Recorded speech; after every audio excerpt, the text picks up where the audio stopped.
So, we're recording on May the 6th, as in Revenge of the 6th. So you may find there's a theme running through these jokes. Oh, no. What's the internal temperature of a tauntaun? Lukewarm. Do you know why Luke Skywalker never found love? Because he was looking for love in Alderaan places. Oh. Why shouldn't you let Ewoks out on Star Wars Day? Because they're Endor pets. God. Sorry, I'm really sorry. Which Jedi can open PDF files? Adobe One Kenobi. I'll leave it there. Anyway, I've got one. Go on. Why can you never surprise Vader at Christmas? Go on. Because he's felt your presence. Oh, good Lord. Have you seen that new Disney Star Wars series Go on. about a bamboo-eating bear who joins the Resistance? Go on. It's called Pandor. Panda. There's a great scene in a restaurant where he eats, shoots, and leaves. There you go. Fucking hell. I did see Star Wars in 4K and Yoda went HDMI.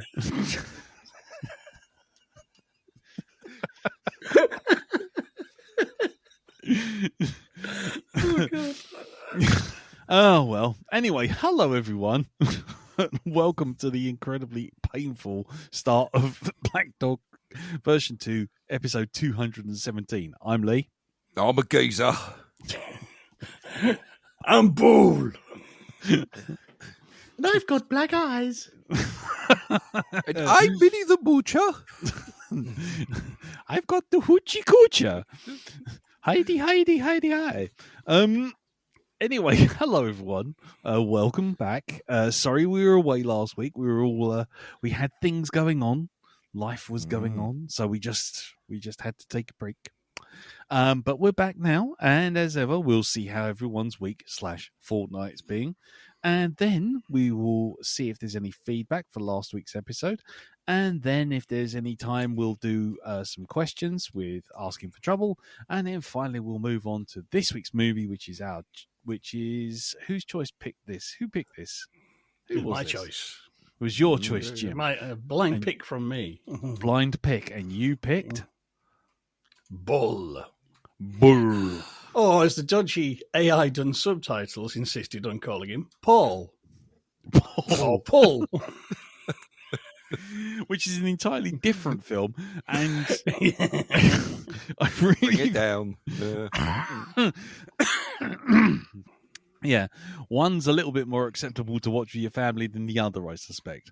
Only marginally, though. Yeah, just. Yeah, only just.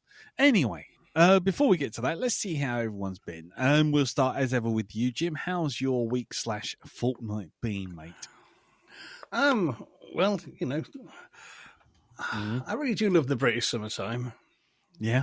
And this week, it was on Tuesday. That was it. What time? Oh, I think I missed it. Yeah. No, but so that could well be it for the British summer. So, but that was quite nice. I've been doing some crafty stuff. Nice. I discovered you can make your own yogurt in a slow cooker, and that isn't a euphemism. Just head that off of the past there. I was going to say, I was already taking the breath. I was just... We all were. Yeah. I'm sorry, Jim. What? Euphemism. Thank you. Yeah, there we go. Yeah. So you're making a yogurt in a slow cooker. Well, yes, you can make your own yogurt, because yogurt is just milk that's gone off in a controlled way, basically. Yeah. So basically, you put milk into a slow cooker, you heat it up for a couple of hours, then you let it cool for a couple of hours, then add some live yogurt to seed it, cover it over, overnight, it all becomes yogurt in the next morning. Hang on. Mm-hmm. How did they start yogurt in the very beginning if they had no yogurt to seed it with? Aliens. Just like the pyramids in Stonehenge, it was aliens. You know what? Admittedly, the slow cookers back then were a little less powerful than the modern ones we have now. But there were techniques and and things they did just to make up for that thing. Yeah. Next, I'll be showing you how to make bricks in an air fryer. There you go. Always comes back to the bloody air fryer. It always comes back to an air fryer. Leave the air fryer alone. We're moving on to slow cookers. Air fryers last year. So go. So you've discovered making yogurt by just letting milk get warm. Well, that's how you do it. I mean, you can make your own yogurt at home, and if you've got a slow cooker, you've got the perfect tool for the job, apparently.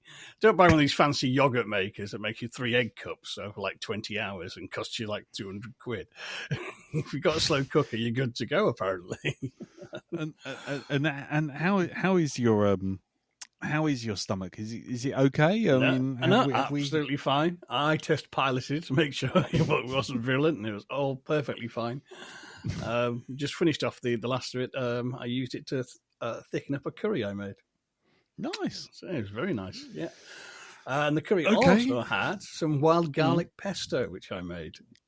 Blimey, you are definitely queen of the homemaking kits. Well, no, because we're making my own bread, we've got an allotment. We're very much in danger of this time next year we might have goats and chickens and turned into the good life completely. I was going to say, Tom and Barbara.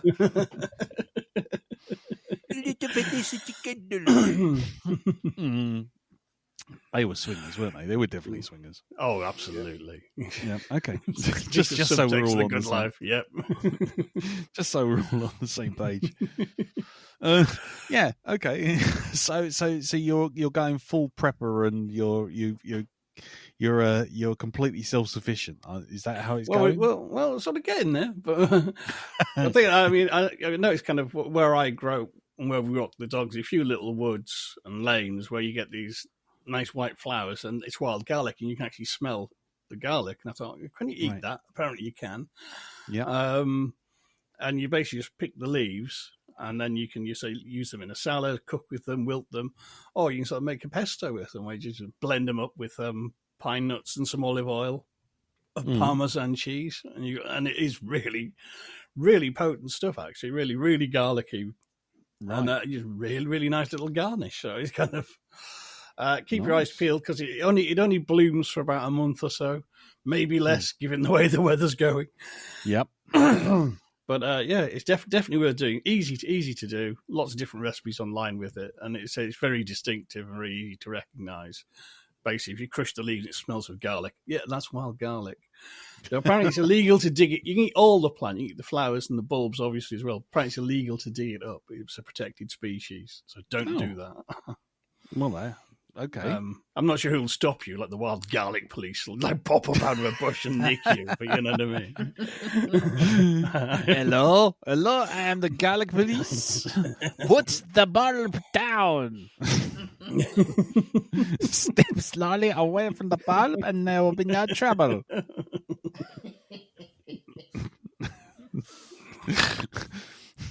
I mean, it is the It is the 50th anniversary of Monty Python's and the Holy Grail. So it is indeed, yes. Yeah, so it does seem appropriate. Hello. So these are radishes. Oh, okay then. Please carry on. Go away. I will taunt you a second time. Anyway, so you got your garlic. Did you seed that, or did you just grab some wild bulbs from somewhere? Well, no. So where we walk the dog, there's a little walk we take that sort of goes around some sort of like common ground and through some woodland, and it grows like a bastard in there. It's just a whole sea of it all. Because it like shady places, and there's another little lane where you walk down where there's some and. Basically, I only picked like a little handful of leaves, and that was enough to make a little jar of pesto. Nice. It's really good. I would fully recommend it. Apparently, you can grow your own garlic. Just plant the cloves, and we will be doing that. We will attempt to grow our own garlic, but you have to plant it in autumn. Apparently, as it needs the frost. Yeah. That's actually the frost that makes the cloves actually split into into the sort of clothes you get. That's Frost does that apparently. Okay. So they learn something new every day. Okay. They're having an Cool. allotment, so I was just trying to grow stuff and think, what can we grow? And so, last year we grew corn. It was beautiful. We've got potatoes, carrots, spring onions, some more corn growing. And there's a lot of work doing the allotment. It's a bit overgrown. Right. As Arthur, the chap who has it, he said it. He's getting on a bit and he's sort of getting a bit out of hand. But I'm thinking of getting a flamethrower, frankly, to try and clear the back half of it. And there might be like Japanese soldiers in there who don't know the war's over. It's that overgrown,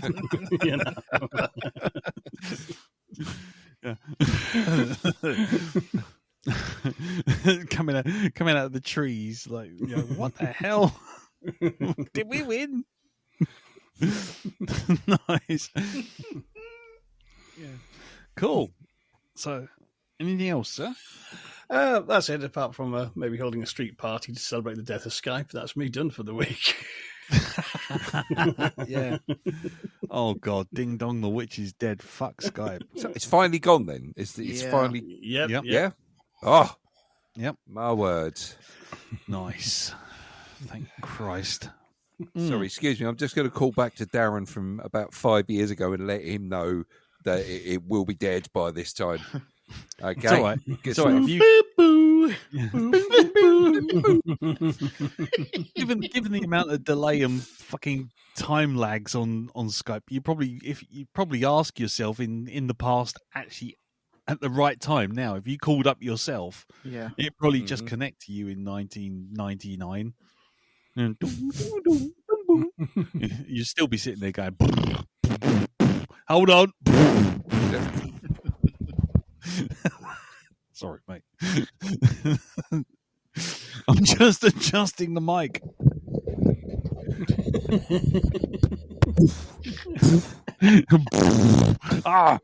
Hold on. Fucking updates. Yes, EastEnders finishing.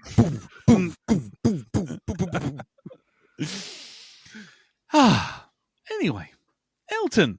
Yes. How's your fortnight been? It's been Birthday all right. boy. Yeah, but another trip round the sun. Well done, me. Yes, well done. Thank you. I got two things. Really? First off, Show off. Yeah, go on. I've got a cream for both. Oh, sorry. Oh, go on, Elton. Jesus Christ. Let me finish one sentence. For crying out loud. Go, Elton. While it's clear, while they're laughing. It's like, name that tune. It really is. You've got to get in one note. Name that tune in one. What the fuck was that all about? Yeah, sure, yeah. Some bloke on a piano. Yep. I've got all the fucking consistency of yes, he's a broken fucking heart. Look at boop.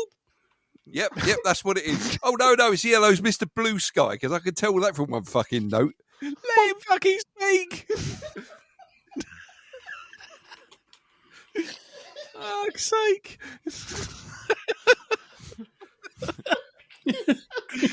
Screw you, Tom O'Connor. Screw you. Deep cut. Elton, how's your week? How's your fortnight?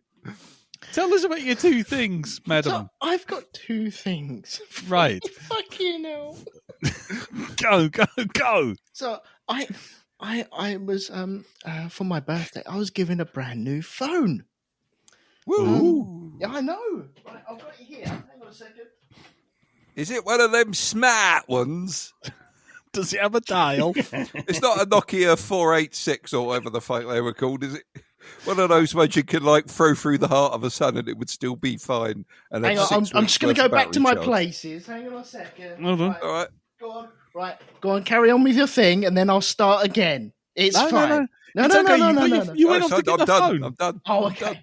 You went off to get your phone. Go I on. went off to get my. Let me go back and get my phone. Right. Okay. Hang on a second. There it is. I don't know if you heard that. Hang on a second. Did you? Fucking hellfire. Did you hear that? So, Yes. So, Elton, you know when you're on the bus, is it a bit embarrassing when you're spinning the dial in the middle of the phone? You know, and it's like you've got to phone someone quickly, but you have to wait for it to go all the way back again. Hang on. Right. So Yeah. all these sounds you'll recognise. Go on. Take that off. Oh And- my God. Yep, there we go. Oh. Does it still have eyes on the front that go backwards and forwards as you drag it along? Is it made by Fisher Price? Does it have little red wheels? That aren't quite on straight, you know. So it's got that sort of uneven trundling along type thing. Has it got a little pull string on the front? Has it? So Have you got a little wooden dog made by the same company by any chance? I've got a hot. fucking hell, Elton. So Yes, this is Yeldon 2247.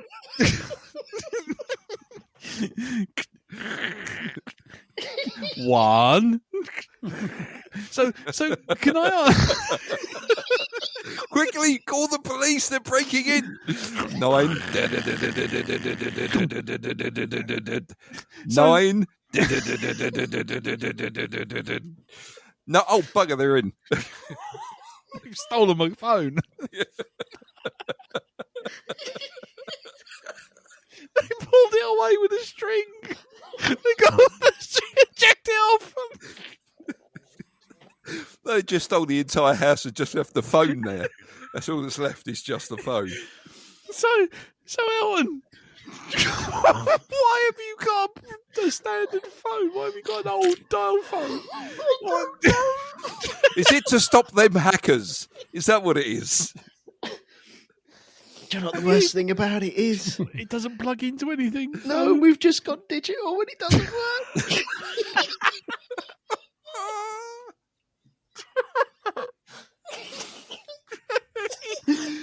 Oh my God. It's a So- great paperweight, though. You know, if I have the window open, I can put it on stuff to stop stuff blowing away.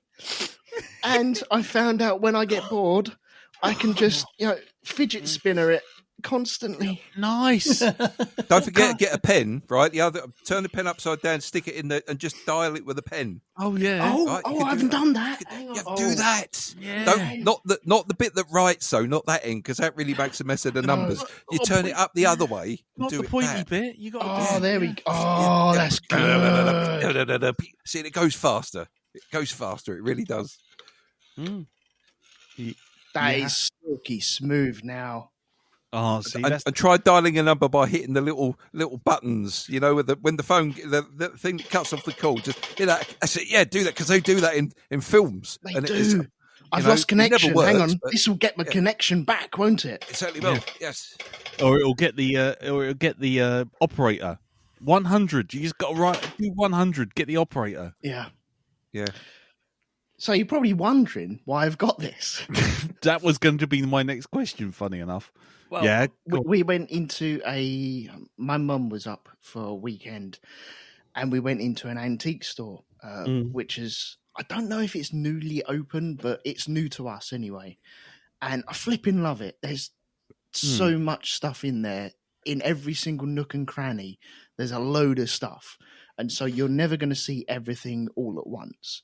And I think people were desperate to get me something, and I was looking at everything and touching everything and moving everything and putting. They had like some old military tunics, and I was like, "Oh, I like them." I tried some on, but it just didn't. I can't exactly see myself wearing a tunic going down to the local shops. You're trying to start the Beatles again. Is that what you're doing? Sergeant Pepper looks coming back. Yeah. Oh, Matt, I dearly want, but that's really grand, but would I wear it? Yeah, probably once. So Yep. I don't know. Maybe I might bring back the military uniform again. Oh, do it. You can, hey, I've got it all in my pockets. Okay, right. Screw it. This weekend I'm going to go back and buy it. Fuck it. Yeah. Proper tunic it up, mate. Yeah. Okay. Right. That's this weekend sorted. But I think they saw me because there was like 3 of these phones, and I was like, oh, they're really cool. and tactile and just, it's awesome stuff. And so someone thought, yeah, okay, we'll buy him one. But when I got the box open, I was like, that's so amazing. And spent the next 20 minutes just like dialing like my old phone number on it, which would be weird because I wouldn't be able to phone anyone else. Did you pick up at the other end?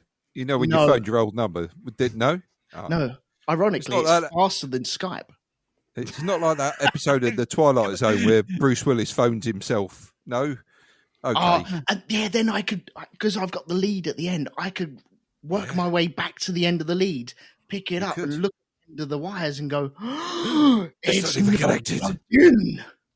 You know what now? You got to start a phone collection. Go for those American ones which were just the handset that hung on the wall with the big long cable. The Roseanne one. Yeah.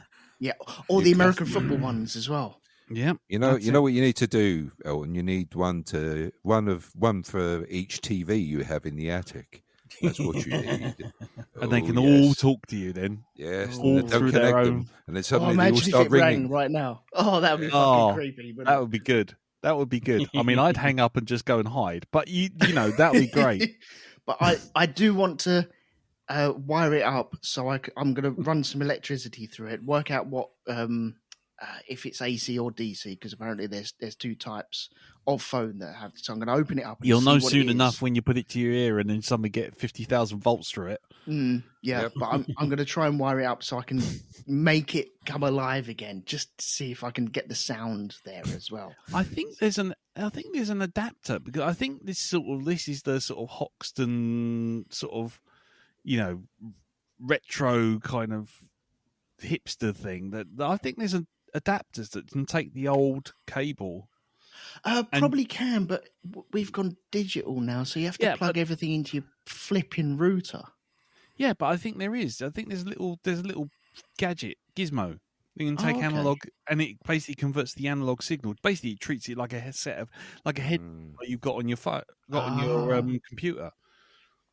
So you work and then do your stuff, but essentially, it is a little. I'll find it. I know there's a little gizmo that does it. It's only like a little tiny box, about sort of like the size of a matchbox. Mm-hmm. A couple of UTP cable points at the front, which is your one, and then a digital router one, a sort of what's it, Cat5 that comes out the back, goes in.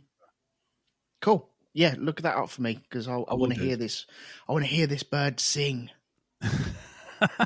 Ring, ring. So you can do that. You can do that. Was it the Sesame Street thing with the two Martians, where the ring, talk to it, just sit and go backwards and forwards. Ring. Yeah, that'd be awesome. Cool. Right. Well, that's the first thing, and the second thing. This weekend, I gave myself a black eye. Now, I don't know if you remember when we were talking about injuries that we gave ourselves. Yeah. And I said about working on a radiator and forcing like the olive off, and it popped off, and I whacked myself in the eye with a mole grip. Right. Yeah. Well, same house, around the mother-in-law's. Yes. And working in the garden, helping her out for her open gardens, which is in a couple of weeks' time. And we're there sorting out the irrigation for all the plant pots and stuff like that. And also moving really big, heavy bags of wood chip to put over the plant area. And I carried this big bag over on my shoulder like Arnold Schwarzenegger with that tree trunk. Right. And Jenny and the ice cream. This ice cream tastes like shit. Yeah. Okay. And carried that over. I said, okay, right, where would you like this? And she went, okay, just over there, behind there, just underneath the tree. And so I ducked underneath the apple tree that everyone else was working around. And she's, got to think about this carefully. She's trimmed her tree recently. Stop it. Steady. Queensbury rules. Was it a tree? Steady. Or was it a very... No, it was a tree. Stop it. Steady. Was it a shrubbery? It wasn't... No. It was an apple tree. No? Apple tree. And where she's trimmed one of the branches, you have it's kind of hidden by all the leaves at the front. And so I've ducked underneath the leaves, popped my head up, and promptly whacked my left eye into the fresh cut branch. And I've got a cut which is on the socket at the very bottom of the eye. And it came up all black at the weekend. It's slowly dying down. So, if you see me, I have a black eye again. Now, Yay. Now, you don't have to say anything out loud, Elton. Mm-hmm. Just make a sound like a bird Just or blink. something. Just blink. Mm-hmm. Are you being beaten up? you just be honest. Just tell us. We're all friends here. The safe word is banana. Ready? Yeah. 9. I can spell it on this. Oh, no, it hasn't got the numbers, the letters. It's got the numbers. Oh, no. Oh no. Well, thanks for playing.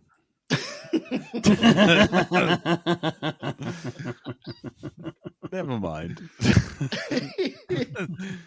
Anyway, the safe word is banana.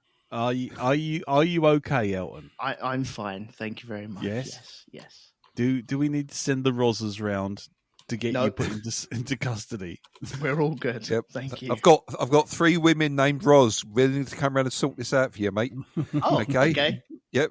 The Rozzers, yes. No, all safe, No? all fine. Thank you very much. All fine, yeah. That's Okay. all right. You can go. No, he I doesn't. mean, you need can tell us. If there's if you're getting beaten up. Just tell us. There's no No. shame. We're No? good. We're good. Okay. Thank you. Cool. At least And we that was can't be my- blamed for it. That was Not my this time. fortnight. Nice. Okay, that was your fortnight. Mm-hmm. One black eye, one phone that doesn't work. Happy birthday. Yeah. Brilliant. Right. Well, dare I ask, Darren, how's your fortnight been? Well, actually, my fortnight kind of started off the same as Elton's there. I had a bit With of a an accident as well. rotary phone in the bush in the eye? Well, it felt like a fucking rotary phone that fucking hit me. I'll tell you that. Throw by Elton, probably. Go on. No, we were doing a monitor refresh in work that took us a while, but I was trying to get some wiring out from behind one of the desks, and I had to dismantle part of the desk to get this wiring out. And I thought I'd done everything, got it all cleared and everything like this, and I moved the wire. Anyway, 2 seconds later, I turned back to face up towards the desk, and I don't know what the fuck hit me in the face. It was like this fucking bit of metal just fell out of the fucking desk, caught me right between the fucking eyeballs. It was so yeah. It had a bit of a cut there. I'm like, oh fuck, it's bleeding, isn't it? It's bleeding. It's bleeding. I mean, yeah. I mean, I don't know whether it's a level of people that I work with, whether they care or they just don't notice anything. But nobody said a fucking word. It's like my head's bleeding, and you guys are not saying, "Oh, Darren, you've hurt yourself." It's because they did it. Yeah, that's it. I think they did. They stitched you up. They know. Yeah, they're trying to off me. That's it. Well, actually, Elton heard this whole conversation through Skype, and he did. He got the heads up because the Skype's so slow. That's why he was down visiting his mum. He was actually popping into my work to sort me out. That's what it is. That's it. I'll have you take the piss out of everything I fucking say, Barnard. There you go. Get hold of that fucking table. Fucking have some of that. Yeah, have a heavy metal part of a desk. There. I was going to say, was it the heavy metal part of the desk, or was it a wielded rotary phone? It could very well have been something else. Could have been like that. Was it? Throw the heavy part. They're just like the base of a rotary phone straight in your face. Straight in the face. Right. Straight right in the face. Right in the face. Oh, right. So apart from that, I did go and see 3 movies this week. Oh, yeah? 3 movies. 3? 3. 2 classics and a new one. So I'll start with the classics. We've got the Winona Ryder season at our local cinema. And Ree was like, "Oh, come and look! I need you to come and see this and this," because I'd said I'd never seen there were two movies I'd never seen, and the first one was Girl Interrupted by a telephone. Right to the fucking temple. There we go. See that? Yeah, go on. How do you spell Girl Interrupted on on that phone, Elton? Can you type that out, Olsen? Hang on. Text me on your new phone. Go on. Yeah. I want you to give me directions from my house to yours using that telephone to fucking. I mean, you're fucked when you come to a space or a full stop, but or a comma. T. You. No, but if he does it with the pen, it goes faster. That is faster. That is the fast bit. So anyway, you watched Girl Interrupted.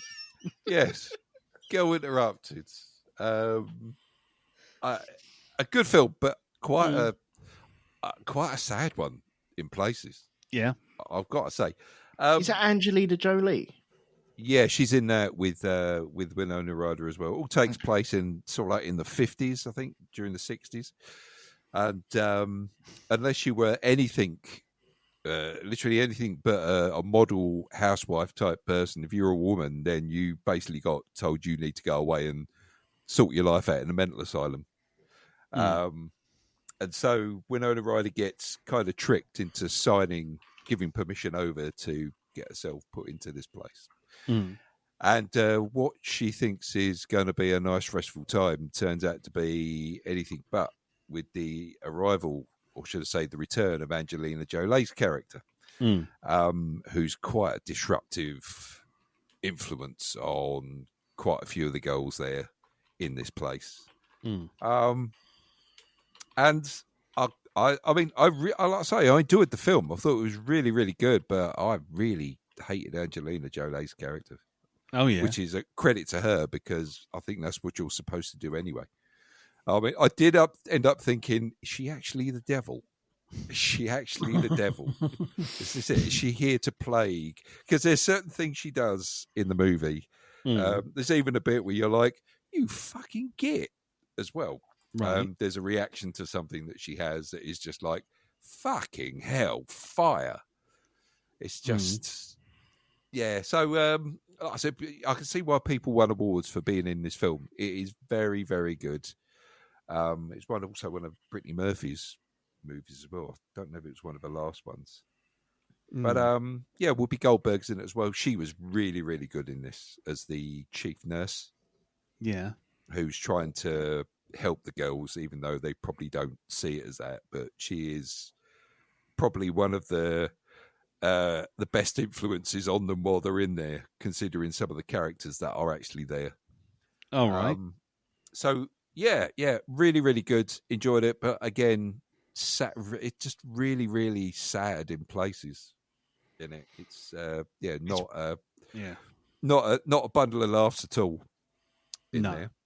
But then we come to the next film, the next one that I saw in the series that I had to go and watch. I'd never seen before, and that's The Heathers. You've never seen Heathers? I've never seen Heathers at all. So we're going to go and see that. So a couple of days later, we went and saw that. That film's fucking mad. Absolutely fucking bonkers. And it's not a film you could make today, specifically for just because for things like school shootings and stuff like this that have been tragically in the news a lot. I mean, it was 2 or 3 every day in America or something like that. At one point it was singled out as an influence, wasn't it? I can see why, just because of one scene. And it's it's quite the character that kind of enacts this is treated quite flippantly, even though he doesn't actually shoot anybody and kill them. Today there would have been like fucking officers all over him with fucking armed police everywhere. That's it. He probably would have been taken down. But I can I've see never why. seen this. You've never Well, seen it? maybe No, we'll I've put never it on the seen it. docket because I think it's worth it. I think it's worthwhile watching it. You know, I can't believe it's, you've like I say, it's one of never them done films that Heathers in this. I think everybody should see. I was going to say, I'm pretty We've sure never done it. You We've never done it. Really? Yeah, I've never. Well, I mean, it might have been when I was away, but I don't remember ever watching it at all. Wow. Because there's stuff in this I'd never seen. But yeah, again, another really, really good film. Bonkers. Christian Slater doing his best Jack Nicholson impression. That's right. Yep. Jack Nicholson or if wet. Christian Slater. Indeed. So yeah, I think I might suggest that for the docket at some point and get us. It's on Amazon Prime. Is it? Oh, it is. Yeah. So it's. Okay. Well, then, yeah. Maybe that's what we'll do. I might even suggest that for the next one. I don't know. We'll see. Okay. We will see. Cool. And so we come to the third movie, which is quite big at the moment, and that's the Thunderbolts. Asterisk, which has been spoiled by Marvel this very day. Oh, there's various stuff that's been spoiled by Marvel where this is concerned, and well, I'll tell you about that bit a little bit into this. I really enjoyed this. Yeah, it went in a way, it went in a direction I didn't think it was going to go in. There are laughs in this, but I would say it's the subject matter that it deals with. It's nice to have a film where a Marvel film, especially where you're sitting there discussing the subject matter that it shows. A Marvel film. I don't know if I can really go into it. It's more to do with considering who the Thunderbolts are, which are basically people who've, they're not exactly heroes, but they've done wrong in their time on Earth, and it's like they get together to try and do the right thing with some hilarious results in places, and some slightly sad sort of outcomes as well. It really isn't a bundle of laughs all the way through. It's, each character gets their kind of turn, and you do find out a bit about where they were before, sort of like the whole film got together, bits of their pasts and stuff. And yeah, it's it deals with things like mental health. Yeah. In this, and it does, talking to Marie and Maria about this, they were kind of like, dealt with that in a really good in a really good way. It's the metaphor that he uses for various things. Yeah. It's well thought out. Okay. It really is. I liked it. It didn't feel like the standard big action Marvel film. It's how it trundles along and how it deals with it, how it kind of gets where it needs to be in the end.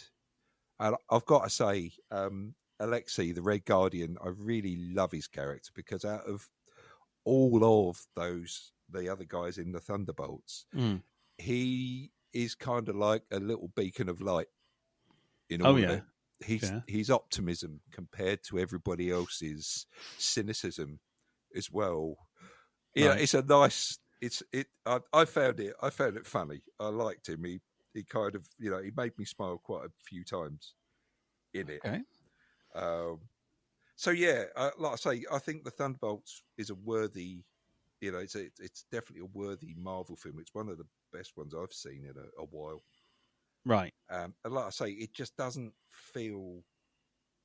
There's something about it that you can just feel that there is an edge of darkness about it in this film. Just from the whole way it even starts off, and you know how the last one that came out, the Captain America one, they did that, how they portrayed the title of the film. It was in plain black and white. Yeah. Right. Yeah. They kind of do the same thing with this. I won't say too much about it, but you'll hear it in the audio as the film opens as well. Right. How they, what it does there. So I'd recommend this one. I think it's worth people's time. Yeah. Okay. I'm excited to see where they go with it next. It will be interesting. I will say now that there's one mid-credit sequence. Yep. And there's a post-credit sequence, which the mid-credit one is funny, but, the last one I think is quite important. Although they do kind of spoil it in the credits itself, because there's a line there and it's like, oh, I see. So this is what the post credit is going to be about then. Well done.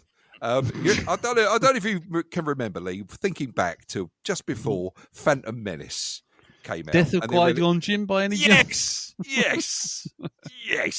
Okay. If you're watching the credits, you'll see that and you'll think, I don't remember that. Oh. Yeah. Oh, I don't remember. Oh. Okay. It is interesting, and I think even with that, I heard a suggestion today that maybe that post-credit sequence is a bit of a misdirection. But until you've seen it, I can't really discuss it. But okay, I'm hoping it is. It would be nice for this to be a little rug pull, unintentional, without us knowing about it until we need to. So, okay. Yeah. Well, okay. Anything else, sir? No. Actually. Cool. Okay. I can think of. Well, going on from your Thunderbolts thing, yep. Carol and I were supposed to be seeing that yesterday. Unfortunately, my electric car decided on other ideas. Your electric car, sir? My electric car? Your electric car? Yeah, it appears it was plugged into the same socket as Elton's telephone. Because it had a fucking flat battery. And I had to go and get a new one. Oh, right. Yeah, because what people don't know about certain electric cars, hybrid cars, that sort of thing, is you've got the battery for the driving the car forward and backwards and all that kind of loveliness, which supposedly saves you from, killing polar bears 1,000 miles away. But what it also doesn't tell you is that there's a second battery for actually starting the engine and stopping the engine and running the onboard systems. Like a normal car in battery. Yeah. I should have worked this out, but I didn't. And so when that battery went flat, I'm thinking, shit, I've got to go get a new battery. How much do you think for a battery? Now, bear in mind, this isn't like the big one that sits underneath the car and drives the car. It's a normal standard battery. So it's about it's a tiny one as well, comparatively. It's about about 8 or 9 inches square. But you've got stop technology on your car, though, haven't you? Yes. So that adds to the price. Mm-hmm. How much you reckon for a Danny battery? Guaranteed 50,000 starts, apparently. I've got to say twice as much as the value of the car. Yeah. Am I fucking right? No. I'll get to that in a minute. Go on. Oh, okay. There's another thing, Carl. Half the value of the car. No. It cost me 135 quid for the battery. Oh. Yes, and then I had to buy some sockets that actually would allow me to remove it from said car. And then I went up and I opened the bonnet. I looked underneath at this miraculous machine, and I went, "Where the fuck's the battery?" Is it under the passenger seat? It's under the rear passenger seat behind the driver. But it's not available in any shops. No, it's not available through the boot. It's not available through underneath the car. Oh no, I've got to literally rip the foam out of the top of the car. Oh God! Out of the top of my seat. You've got to lift that off. Got to lift the actual seat off. Then I noticed that there's a frame sitting above everything that's holding the seat, so stopping people falling through. And inside a sealed box underneath the seat, underneath the frame, underneath with the a sign phone, saying "Beware the leopard." with a sign saying "Beware the leopard." The lights out, so are the stairs. An IOU note saying, "I owe you one battery." One battery, yeah. Is the battery, and the battery itself has got specialist things that clip on the top now to cover the terminals. Mm-hmm. But I can't get to those unless I disconnect the frame. So now I've literally disconnected the entire fucking chair at the back, lifted it up, and then found that the battery is still bolted to the cocking floor. So that's why I need all this new super duper socket sets, and I have to unbolt it from the floor, pull it out, and the cables are wrapped around the chair frame. So I'm like, and then, yeah, go on. This sounds like a fucking episode of 24. It really does. It's just like Kiefer Sutherland. I've got a bomb in a case. I don't know which way I had to pull. What am I fucking do with this shit? I tell you what. I bought some AAAs. Where do I put them? It's not that kind of battery. Yeah. No, it started raining while I was doing this. Yeah. So I've got my arse hanging out of the fucking car with the door open. I've got the foam of the seat on the back of my head. I've got the frame underneath my chin. I've got this socket set trying to get into this tiny little box type thing, and I've got all these cables wrapped around everything. And I'm standing there, and it starts raining, and all this water's dripping on the top of my hat, dripping off the brim of my hat onto my nose. I felt like I was in Das Boot. And that's when I started smelling the ozone burning. What? If someone had shouted in my ear, "Alarm! Ding, ding, ding, ding, ding, ding," I would not have been shocked, because I literally was trapped underneath all this foam and metal. And your fucking post makes sense now. Yes. I was literally jammed in this tiny little space, trying to get this tiny little box out with tiny little bolts, using a ratchet set I just bought and barely knew how to fix together, let alone fucking pull out any cables. And I finally did it.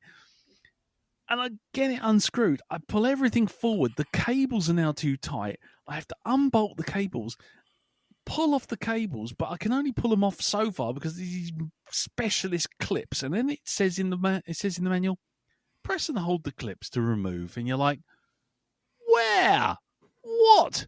It's just a formless mass of plastic just blonked onto the top of my fucking battery.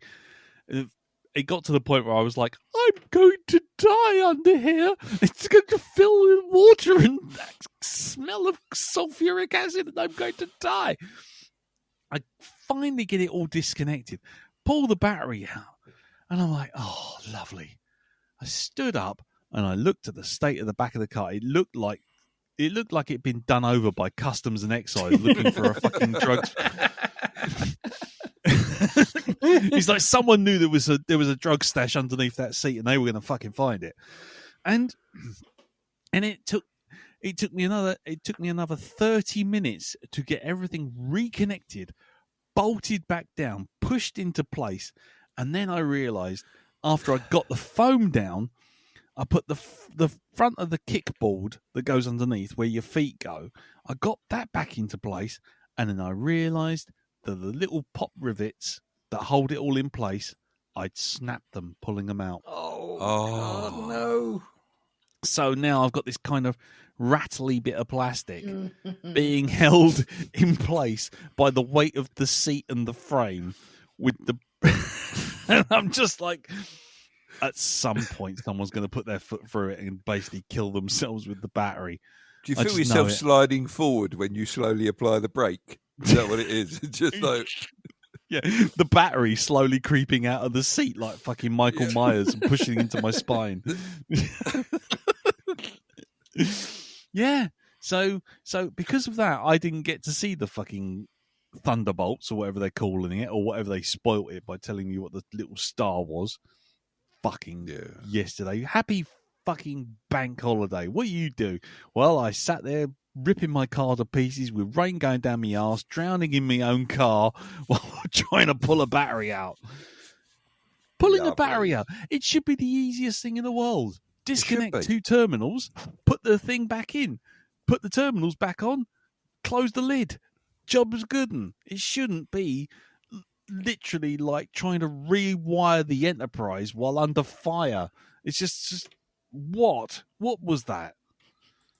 Fucking car. Anyway, on to other things. I watched 3 things this week, or this fortnight. First one, I watched the first 6 episodes of Andor season 2. Has anyone been watching this? We've done the first 3, I think, so far. We try to pace ourselves. Yeah, do you know what's going on with it right now, Dal?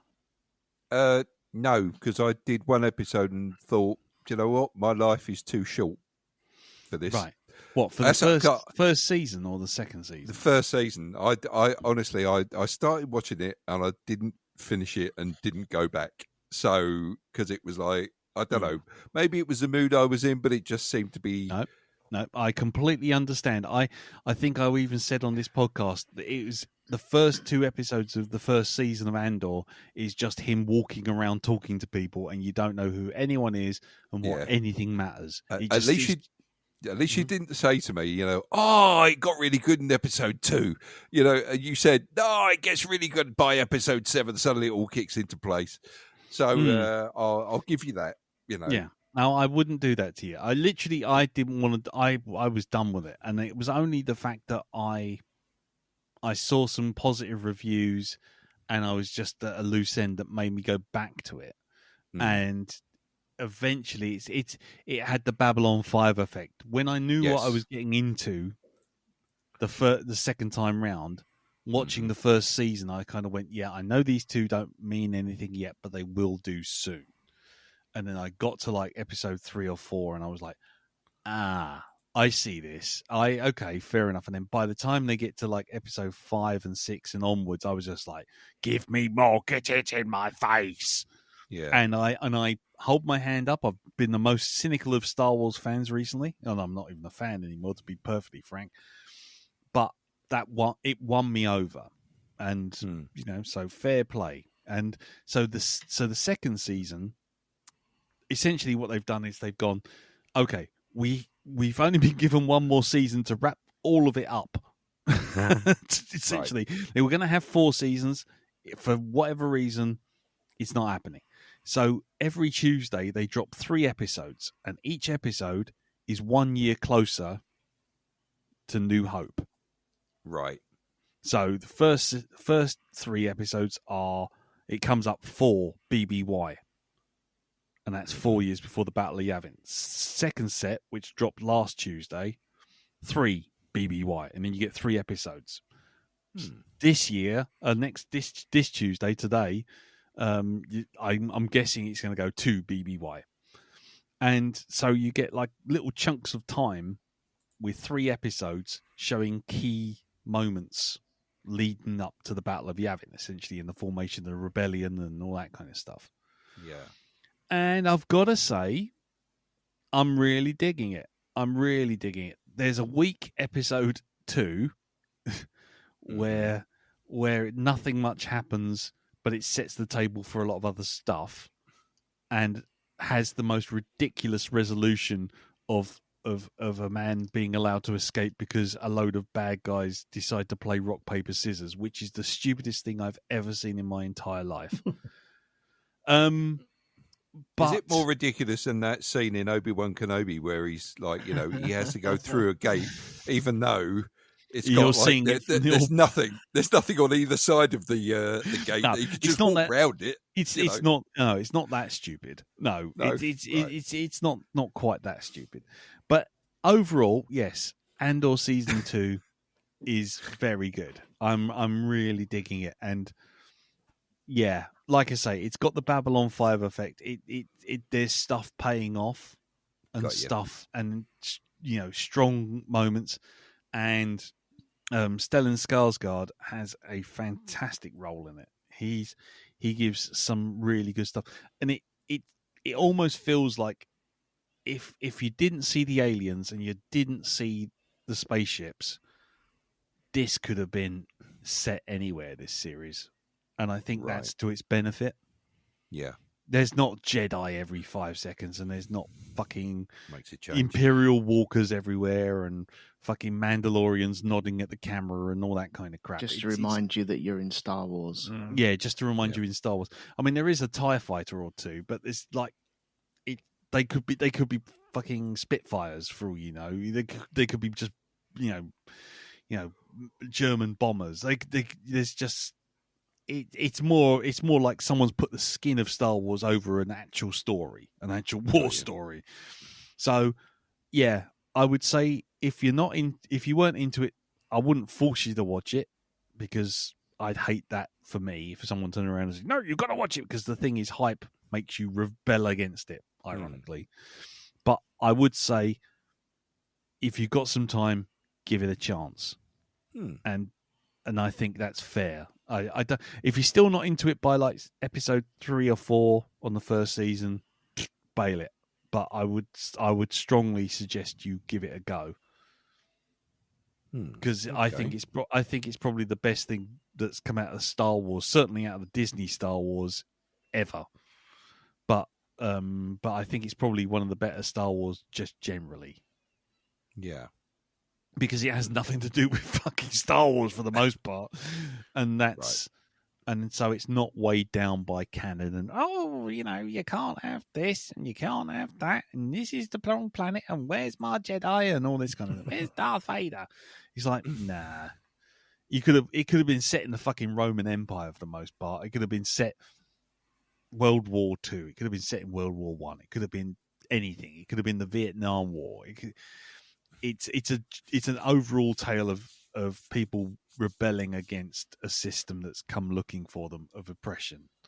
And it's interesting because there's a lot of parallels now that are starting to look kind of relevant. That's all I'm saying. Anyway, so yes, so thumbs up for me. Thumbs down, however, was the film Ash, which I watched on Amazon Prime. Ash? Yes. We considered watching that. Oh, lordy. You might want to give that a swerve. Ash, as in the Living Dead Ash? No. Not Living Dead Ash, sorry. I mean Evil Dead Ash? Evil Dead? No. It's it stars Eliza Golez, who's been in a few things, but the one you will probably know is Aaron Paul from Breaking Bad. And essentially, without getting into it too much, and that guy from The Raid. Anyway, it doesn't matter. Yeah. It really doesn't matter because I wouldn't recommend watching it. But essentially, this lady, Rhea, she wakes up and she realizes she's in a sort of colony workstation base thing. She doesn't remember anything. She can't remember anything. The power's out. Things are fluttering. Nothing's working. And then she rounds the corner and finds all of her crewmates dead. Every single one of them.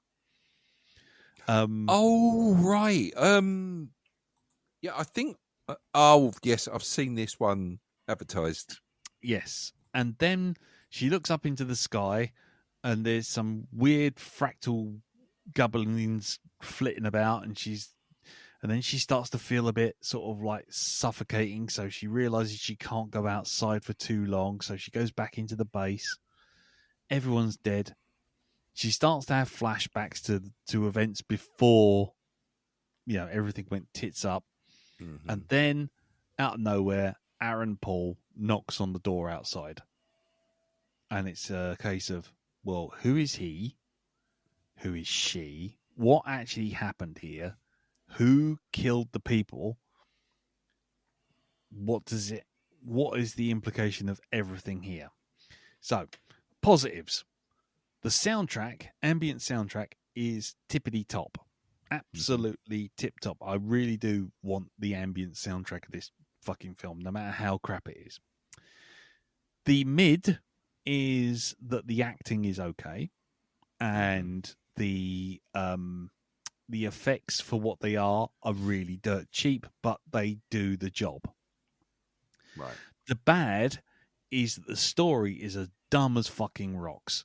You figure it out in 30 seconds flat, and then when you start getting flashbacks showing you the detail, you just go, the fuck are everyone... What? We have Prometheus levels of scientists do stupid shit. Oh, good Lord.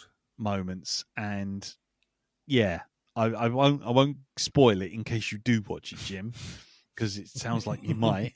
But it's got a feeling of a sort of early 90s straight to VHS kind of movie where someone had big psychedelic ideas for a psychedelic sci-fi horror but didn't have the money to pull it off or the talent to write it properly. It really wants to be an eldritch horror science fiction thriller, but what it ends up being is lots of flash cuts make people jump, don't they? Yes, they do. Let's do it again. Oh God, no! Let's show you again. Okay, fine. Does this have anything to do with actually what's going on? No. So you'll be sort of sitting. She'll be sitting there, and then all of a sudden she'll just see the face of one of her dead compatriots. Just suddenly flashes on the screen, and they just collapse in a puddle of blood or something. And it would just be like scary. And you're like, oh no, that wasn't really. And then it'd be like, someone's there. No, it's like, no, he isn't. And then it's like, yes, he is. No, he isn't. And there's lots of kind of like, like Possessor, when we watched Possessor, and it had all those kind of flashy kind of flip moments and sort of blipverts of stuff in your eyes. Imagine that, but held just a fraction too long, and all in red filters, and always accompanied by a kind of noise. And you're just like, yeah, you're trying way, way too hard. She keeps having hallucinations as well because she's on these pain meds. So you're also getting this kind of, is she really seeing what she's seeing? Is everyone there? And you're like, 5 seconds into it, you're like, I've already got the measure of this. There's one single creepy moment, and it's only like about 2 seconds long. But it freaked me the fuck out. So I will put that in the positive area, which is she's lying in bed in this abandoned fucking base on her own. Everyone's dead, and the door's slightly open in her bedroom, and she has a momentary hallucination of one of her dead compatriots staring through the gap in the door. And it's it's just this shape with just an eye staring through the gap in the door at night, and it's just like, but as soon as you see it, you don't get a moment to kind of go, because then it suddenly goes, and then suddenly she wakes up, and it's like, oh, okay, fine, right.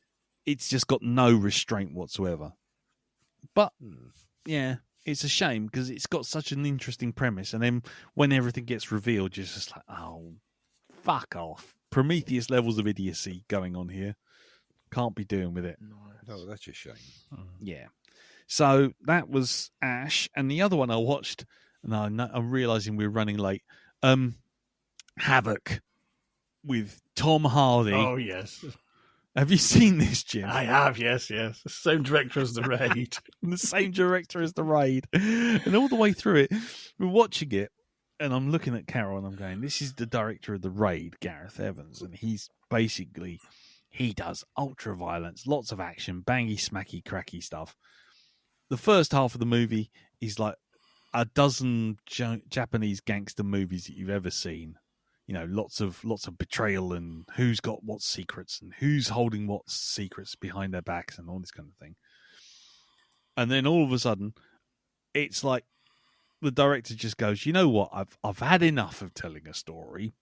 I'm done with that now. I've got Tom Hardy here. He's clearly been practicing for a while, so fuck it, let him off the lead. And the whole thing just goes from brooding detective story to I'm suddenly Kung Fu Master. Everyone's going to die. everyone dies in exploding blood gouts and fucking shooting in the face and harpoons through the neck and things being blown up. And it just goes absolutely fucking nuts, doesn't it, Jim? It's probably the most violent fucking thing I've ever seen. Pretty much. I'm not saying something. It's just like, yeah. Fucking hell. It is. It's like 1 minute you're watching Columbo and then you turn over the channel and you're watching the last 10 minutes of The Raid. You just go, at what point did I black out? What happened here? It's mad. It's bonkers. It doesn't make a lick of sense. It's overly complicated with the story, especially because it front loads all of that stuff. Yeah. But if you want to watch Tom Hardy go hog wild with knives, guns, rocket launchers, arrows, harpoon guns, walls, meat chairs, glass tables, you name it. Other people. It gets broke, stabbed, gouged, slashed. Beaten, kicked, roofs drops on it. If you pick a method of death, he's done it, and it'll be done in this movie. And the movie's only like 90 minutes long, and it feels like it's going on for about 2 hours because you're just like, fucking hell, give it a rest, Tom. Fucking ease up, mate. I will say though, the only thing that lets it down, all the car chases are CGI. And they're bloody obviously CGI. Yes, absolutely. And there's a couple of scenes towards the end where they'd obviously filmed it, wanted reshoots, and they put Tom on a green screen, and he's obviously not talking to the person he's talking to. The light is completely different. Everything's wrong. It's literally like he's filmed it in his kitchen. He's like, oh God, I've got to get up. Okay, right, fine. I'll just put some green cloth over this wall. Fine, you fill in the background. Because 1 minute he's following this person in a train station, and every time it cuts to the bloke he's chasing in the train station, that person's being lit by sodium arc lamps, deep shadows, train shadows going past, and then it cuts back to Tom, who's supposedly only 5 feet away, and he's brightly lit from the right. He's the background isn't moving, yet somehow he's walking towards the screen. It's like, this was a reshoot, perhaps? Because yes, it bloody well was.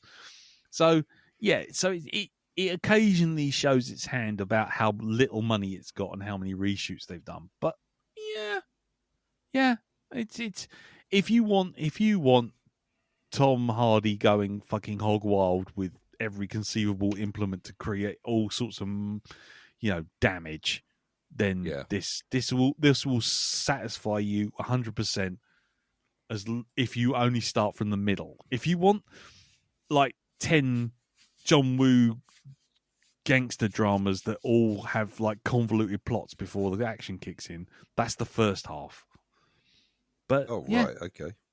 But yeah, but it was good fun. We sat there just laughing our asses off at it. It's just wow. By the end of it, you're like, wow. All right.